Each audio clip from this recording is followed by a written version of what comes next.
Hi, everyone. I'm Jeff Say, President and CEO of the Culpeper Chamber of Commerce. Thank you for joining us for our Clerk of the Court candidate Q&A. We have a special election coming up on March 30th for the Culpeper County Clerk of the Court. We have two candidates, Carson Beard and Marshall Keene. Let's get started. Candidate for Clerk of the Court, Carson, thank you for joining us. Thank you for having me.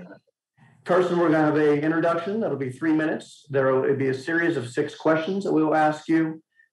Those will also be for 3 minutes. I will signal you when you are 30 seconds out, and again at the full time to stop. And then you will have an opportunity for a closing statement that will take 3 minutes. So please, I will start the timer, and the floor is yours for your introduction. Hello, everyone. My name is Carson Beard. I'd like to first thank the Chamber for hosting this Zoom sort of improvised forum. I'd like to introduce myself. I'm born and raised in Culpeper County. Been here all my life. I went to school at James Madison University, attained a bachelor's degree in justice studies. After I graduated JMU, I then came back to Culpeper. I worked briefly part-time as a park attendant with the town of Culpeper. It's actually through the police department. Then after that, I started working at the clerk's office in 2014.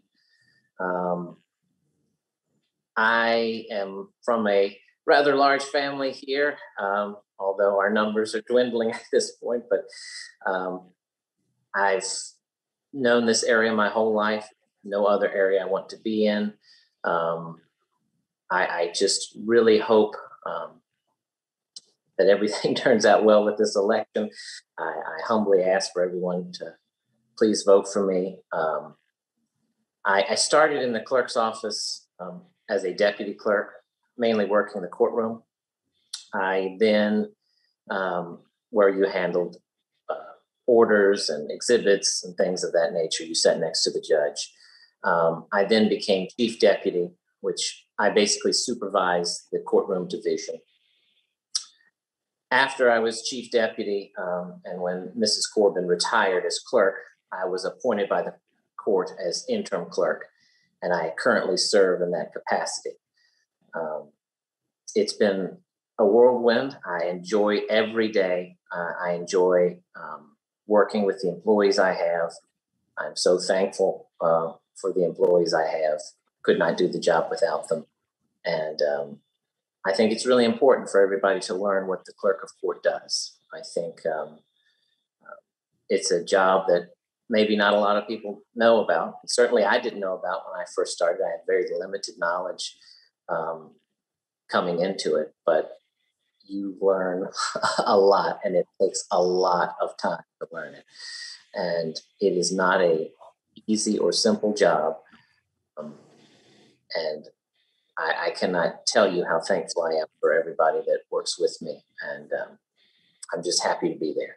And I'm happy to be here, and I'm ready to answer any questions that the chamber has. I think we have some prepared questions, and I'm ready anytime. And I appreciate everybody's support, and I appreciate anybody who's watching. Thank you, Carson. As you mentioned, we have prepared questions. First one. How would you define the role of the clerk of the court, and what are the most common ways the public is served by the position?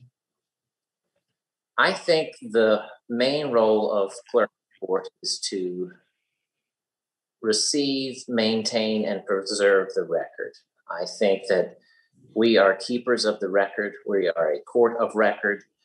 I think it's important to realize that pretty much everything that the clerk of court does is governed by either the Code of Virginia or the court itself. I mean, we serve at both of those. And we also serve the public. I think some of the more common things that people are familiar with the clerk's office, land records, of course, that's a big one.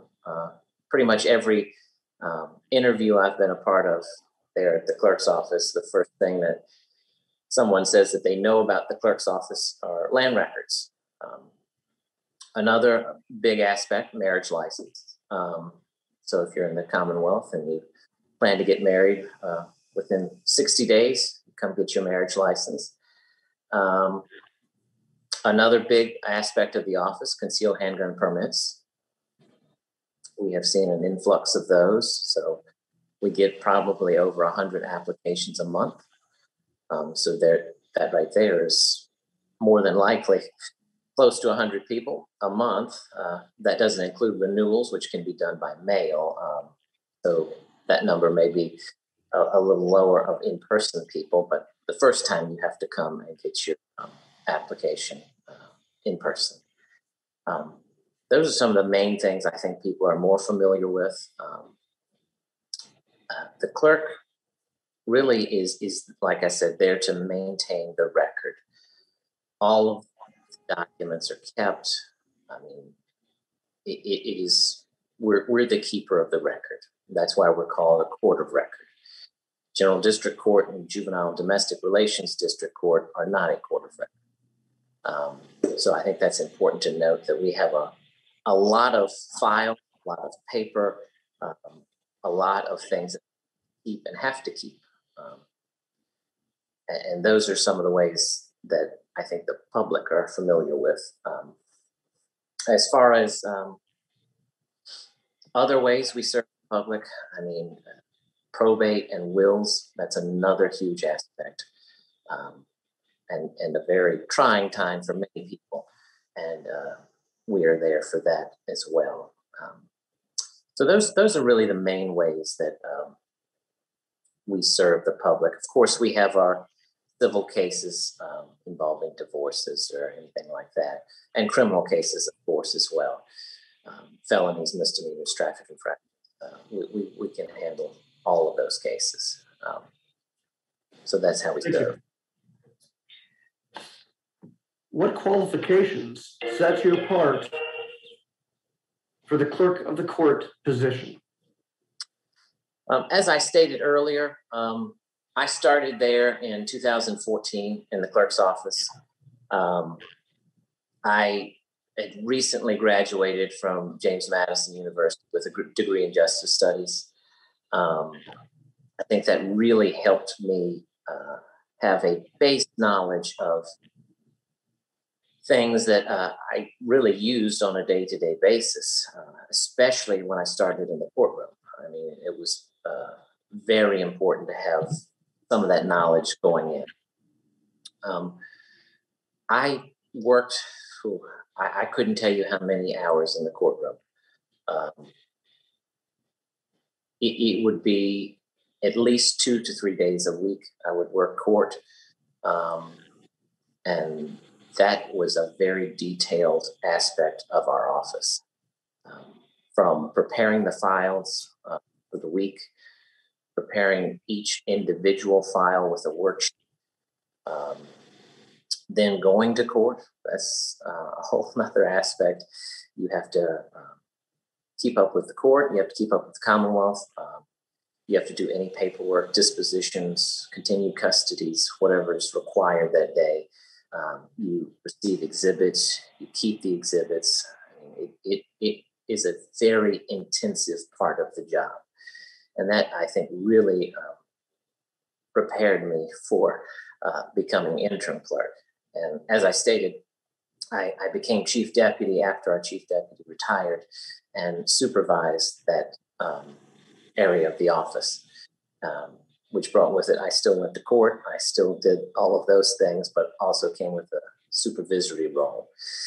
And then, of course, as being interim clerk, I've been interim clerk since January, and it has been an honor. I couldn't think of anything else I would want to do.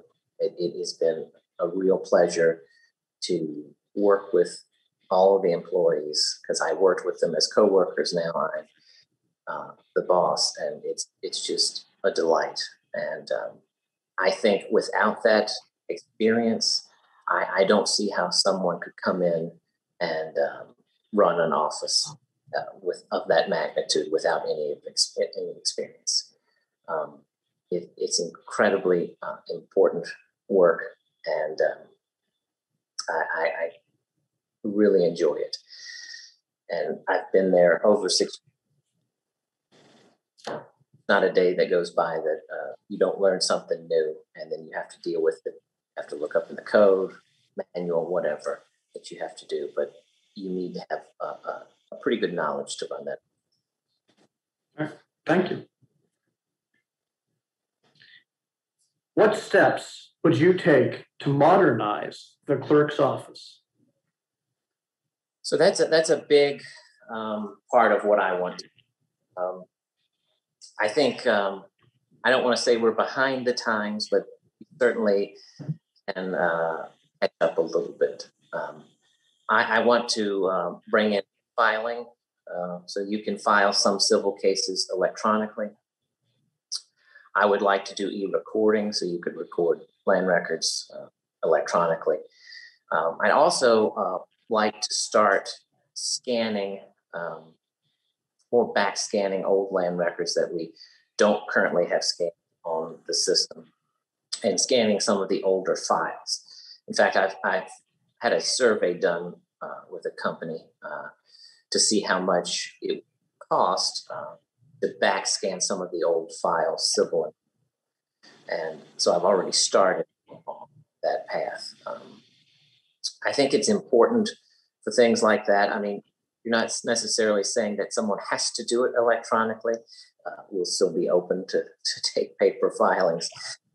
Makes it easier for the customer to better serve their needs.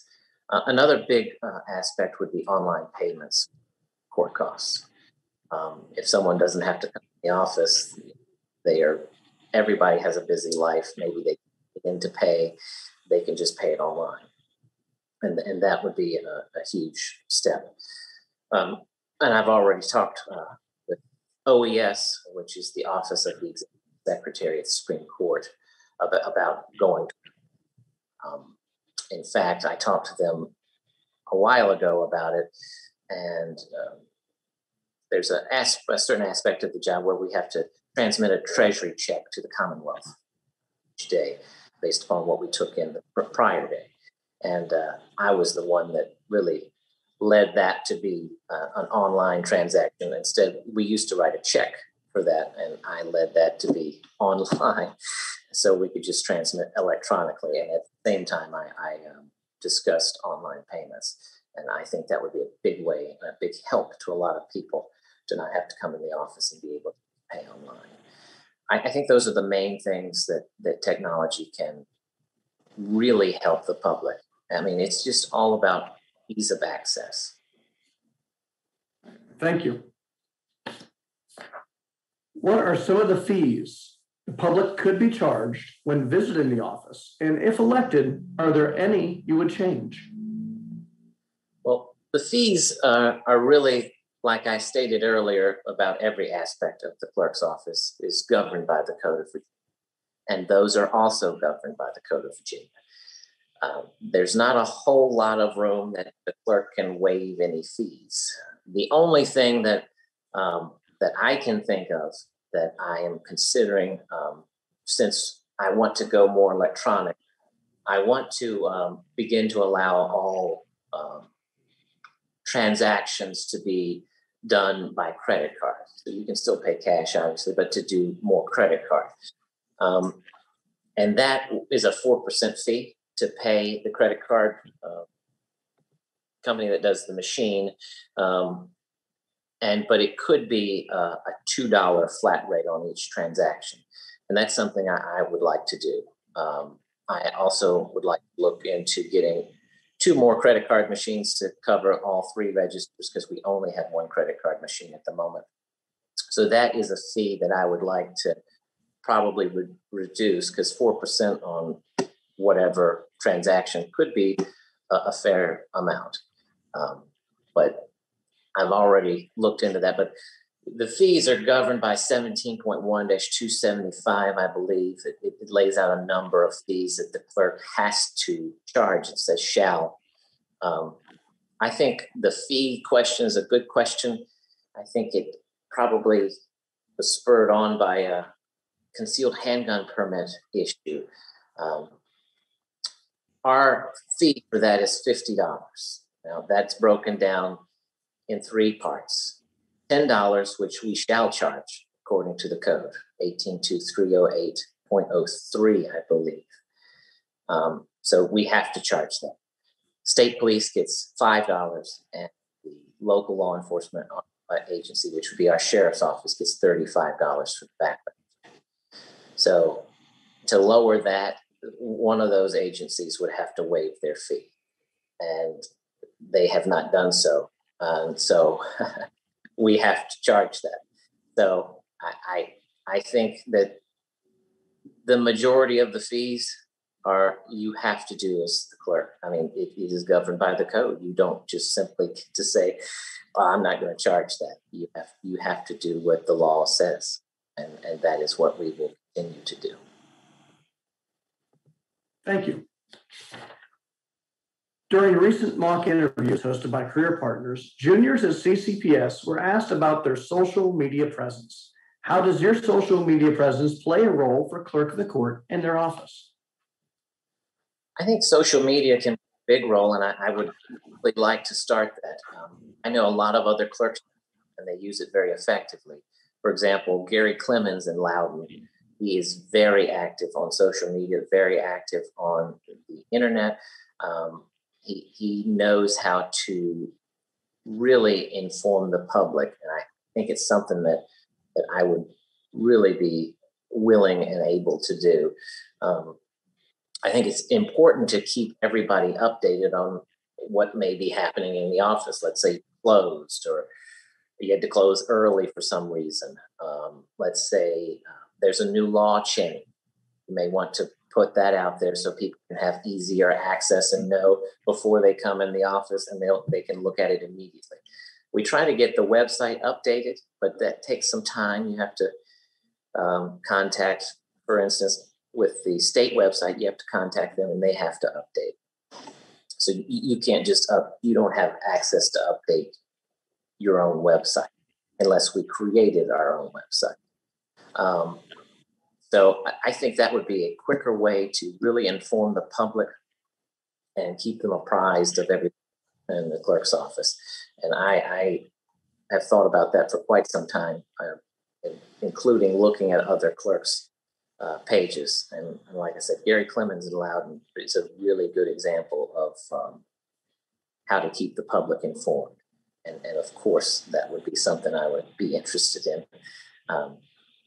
As running a campaign Facebook page myself, I think I have the ability to do it because I run that myself. No one else. I respond to every message, every comment, everything. So I think I'm more than capable of doing that. Thank you. If elected, what are your goals for the office? I think that is basically sort of been covered. I think modernization is a huge aspect for the office. I think that as we bring in more technology, you can really better serve the public. And it's not saying the public, is unable to do the way they used to do it. If they want to come in and file paper, that's fine. But just giving the option for people that may want to do it with a more ease of use. I think that is the biggest part. But as far as the level of customer service, I think that we have been very well with that. I think, Mrs. Corbin ran a great office, and we were very detailed, and we continue to be very detailed in serving the public. We go above and beyond what a lot of other clerks' offices do. And I think that's important. And I've had many attorneys note that to me, and many of the public note that to me. And I think it's a testament of the whole office. And of course, I want to continue to serve the public that way. And when you mix that in with your access technology, we could have a really smooth running clerk's office. And I think that would best serve the public. really want to move forward with that technology, because that has always been a big part of what I've kind of preached the whole time I've been there. And I think with that involved, we could really serve the public well. Thank you. You'll have 3 minutes for a closing statement. Floor is yours. Thank you. Once again, I'd like to thank the Chamber of Commerce for doing this and attempting the other two forums. I know things happen and it's unfortunate, but I'm very thankful that they put this on. I want to thank everybody that supported me. I could not, I'm so humbled by all the support. Every day there's, people tell me on the street or they comment. I'm just very humbled by all the support. I love this community. I always have. I never wanted to leave. It tore me away when I went to college. But, I immediately came back right after JMU and just really love Culpeper. It's a place that I've known and grown up in. I have, like I said, deep ties to the community, and I just want to serve the community that has served myself and my family well over many, many, many years. And I'm just so thankful for all the support. And I humbly ask for you to vote for me on March 30th. Of course, early voting at the registrar's office is currently underway, with which ends on the 27th. They're open on the 20th and the 27th. Those are Saturdays as well during their normal office hours. I just really am thankful for everyone in this community. And I'm thankful to be interim clerk, and I hope to continue to serve as clerk of the court. I appreciate it. Mr. Beard, thank you so much for joining us. And we will now begin with Mr. King. The floor is yours for an opening statement. Hello, I'm Marshall Keene, your Republican candidate for Circuit Court Clerk. First, thank you to Jeff for hosting this virtual forum and for the opportunity. I won't take too long with my introduction. Most people who are actively involved or vested in their community may already know me and what I represent. I was born and raised in Tazewell County. I grew up with my parents and two brothers in Southwest Virginia's coal country. I'm from a working class family where my dad was a coal miner and my mom a nurse. My upbringing was tough, but it taught me about hard work and that no one hands you anything. I knew early on in life I wanted to serve my country and community. I graduated high school at the age of 17. I was standing on the Marine Corps yellow footprints in Parris Island 2 days later. When you are a Marine, you're something much larger than yourself. As a member of the finest fighting force this country knows, I was able to leave there with the experiences and leadership to continue my career in public service. After the Marine Corps, I used my skill sets, leadership traits, and life experiences to become a law enforcement officer. I have over 21 years serving in law enforcement and over 10 of those years here in Culpeper. So you can honestly say that for the past 25 years, I've wrote a blank check every day, not knowing what the future held. Keeping the peace, protecting others and their rights, and upholding constitutional rights of all people is a privilege and honor that I do not take lightly. In addition to being a veteran and law enforcement officer, I am a husband and father to 3 girls and a small business owner. In 2017, I was elected to the Culpeper School Board to represent the Stevensburg District. I am currently the school board's chairman. I also serve on the Capital Planning Committee, the Joint Board of Supervisors School Board Capital Improvement Committee, and the Career Technical Education Committee. Hopefully, by the time you're watching this video, we have formulated a plan to return our students back to the classrooms. As you can see, my commitment and dedication to the public is lifelong. Thank you. We'll begin with our first question. How would you define the role of the clerk of the court, and what are the most common ways the public is served by the position? Good question, Jeff. The circuit court clerk's role is to develop, implement,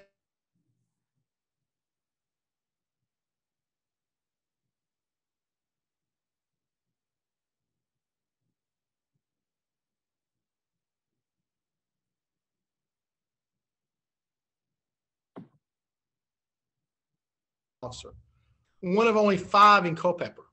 We, the people, choose our constitutional officers, and it's important to know where those elected officials stand on important issues to the citizens. This is the most important time I've ever seen in my life for a political stand. More is at risk now in Virginia and our country than I've ever seen before, Jeff. There is no doubt where I stand on the First and Second Amendment. There is no doubt where our Board of Supervisors stand collectively. And there's no doubt where our sheriff stands. We, the people, choose who we put in their office. Therefore, it makes sense that we should know who our candidates are and what their beliefs and stances are. What do you actually know about my opponent? What are his core beliefs? What stands in our community have you seen from him? Where does he stand on constitutional county resolutions or the Second Amendment? We can only assume and draw our own conclusions because he has never taken a stand. Or we can make a fair assumption based off his endorsement of the Democrat Party and those associated with his campaign. When you have the Culpeper Democrat Committee spending money on his campaign and actively campaigning for him, you can only come to one obvious conclusion. These are the same people who are instrumental in working against our Constitution, and with less than a week from Election Day, we have zero clue where my opponent stands on any of these issues. Thank you. What qualifications set you apart for the clerk of the court position? Jeff, there's more to managing the constitutional office than being likable. It requires leadership experience and, most importantly, life experiences. These are experiences that I believe my opponent does not quite possess yet. In years to come, he may gain those experiences with more time in leadership roles, but right now he doesn't have them. By his own admission, he's only held one supervisor position his entire life, and that was for less than 6 months, supervising less than a handful of people. He's yet to mention any leadership courses and our conferences that has taught him how to be an efficient and effective leader and communicator. In my 25 years of public service, I've held numerous leadership positions in the Marine Corps, law enforcement, local government, and in community organizations. Jeff, the clerk's leadership has to be someone who is accessible to the community, someone who has a proven track record of leadership. I have a lifetime of leadership roles and experiences to match. My lifetime experience combined with leadership has led me to where I'm at today, Jeff. I'm the candidate you all know. I'm not aware of my opponents serving any civic organizations and are being involved in any community events, much less being the man out in front of those organizations and events, leading those organizations. Those are the clear and obvious reasons that set me apart from my opponent. Thank you. What steps would you take to modernize the clerk of the court office? Modernization and responsible cost efficiency are definitely areas that need to be evaluated on day one. The cost to our taxpayers should always be paramount. In terms of modernization, I've actually done some extensive research on how we bring the clerk's office into the 21st century with relationships with our attorneys, real estate professionals, and the general public. Jeff, I believe we need to implement an e-service solution management system to distribute court-generated documents. Our service to the community has to be improved so citizens can receive their documents much more quickly in a well-documented manner. For an example, an e-file system will note when a service is made, what was served, and even when it was accessed by the receiving party. That e-file platform will cut costs to the taxpayer by spending less on paper, envelopes, printing, postage. You also see a reduction in the amount of staff time that is usually spent on paper files. This plan will streamline and automate circuit court files and eliminate to the greatest extent possible the processing and tracking of paper court documents. This is something our professionals in our community who frequent our clerk's office on a regular basis has stressed the need of, an efficiently and effective e-file system, Jeff. Thank you. What are some of the fees the public could be charged when visiting the office? And if elected, are there any you would change? One of the most important roles of the clerk of the court is being good stewards of taxpayer dollars. There are several fees that need to be evaluated and see if there are alternatives to save the taxpayer any money. Citizens lately have had lots of questions about the concealed carry permit fees. There have been an overwhelming amount of applications in the past year due to the Democrat Party threatening to eliminate our Second Amendment. It's no secret. A concealed carry class costs an individual anywhere from $35 to $100 just to get a certificate of completion, and then a $50 application fee on top of that. The clerk collects only $10 of that fee. Since day one of this campaign, I've stated that I will offer a concealed carry class through the clerk's office to offset potential costs to our taxpayers who wish to obtain a concealed carry permit, and do everything I can to eliminate the clerk's portion of that fee. Jeff, while we're on the topic of concealed carry permits, I stand fast that there will be no such thing of holding permit applications until the 45-day deadline. My opponent just said yesterday, 35-40 was the average. Further, for those who may need an expedited permit, my door will always be open to discuss that situation. Thank you. Yes, sir. During recent mock interviews hosted by career partners, juniors at Culpeper County Public Schools were asked about their social media presence. How does your social media presence play a role for a clerk of the court and their office? Jeff, to be honest with you, I originally wasn't going to entertain this question simply because we all know what a disaster social media can be when people with opposing views can be passionate about their beliefs. When it comes to disastrous is when the attacks turn personal and affects the candidates' families. I'm used to the attacks on social media. Why? Because you always know where I stand on the issues. From supporting prayer for school board meetings to the attacks on our Constitution, my strong push to reopen our schools to supporting President Trump. You have zero question where I stand. You can say the same for my opponent? No. Has he used social media to inform you of any of his views or stances? No. Other than the leadership of the Democratic Party speaking for him, that is all you know about him. You've seen me on social media with my school board page, the Republican Party page, and obviously the clerk's page. You always are informed and know where I stand on the issues. Jeff, I'll remind you, in 2017, you wrote an article about how successful I was using social media in my race for school board. I used that social media platform, similar to the ones now, to bridge the communication and informational gap with the public. What's interesting, though, is the Sheriff's Office is the only constitutional office who uses social media to connect with the citizens of Culpeper. I can assure you there will be a plan and policy in place to utilize social media in the clerk's office to give our citizens another avenue to questions that they may have. Thanks, Jeff. Thank you. If elected, what are your goals for the office? Well, the first order of business is we're going to put "In God We Trust" on all stationery and signage. We've touched on modernization and technology improvements a little already with the e-file system. I want to ensure the office of the clerk is doing everything in its capacity to be responsible to the taxpayer with their money. The clerk's office has to be represented by someone who is going to be a strong proponent and defender of our Second Amendment, not to mention someone who's going to take serious the preservation of the rich history of the clerk's office, its documents, and its monuments. The clerk's office has some amazing employees who work there, Jeff. They work hard, but often they are overworked. Some spend their weekends coming in just to catch up. Is this a management problem, or is there another reason that constantly keeps that office understaffed?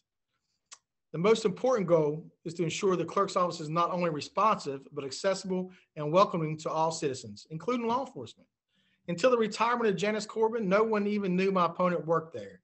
Again, I'm the candidate you all know, and is always accessible. Thank you. Thank you. Now you will have 3 minutes for a closing statement. Mr. Keene, the floor is yours. Okay. I don't think I'll take 3 minutes, but I appreciate it, Jeff. I want to thank everyone who has taken their time to hear from the candidates. Hopefully it was educational and informative. I know that's been the Chamber's goal this whole time. Some believe that our national elections, such as president, have the greatest impact on our lives. I disagree. I truly believe it's our local leaders that affect us the most. Think about this for a moment. Our sheriff has had an impact statewide on the protection of our Second Amendment rights. Our school board and staff have offered in-person learning before any other districts in the area. Our schools have become the gold standard for other school districts to follow, and I'm proud to be a part of that.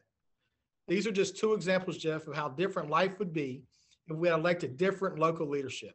So again, local elections have the greatest impact on our daily lives. Clerk of the court is no different. It's an important position in our community, and you need to know what the person in that position has as far as their beliefs and their views and their values. Do they align with yours? I'm Marshall Keene, your Republican candidate for clerk. You absolutely know where I stand, and I would appreciate your vote on March 30th. Thank you. Thank you, Mr. Keene. Thank you, Jeff. I'll remind everyone that on March 30th, there's a special election for the Culpeper County Clerk of the Court. We encourage everyone to vote. Thank you.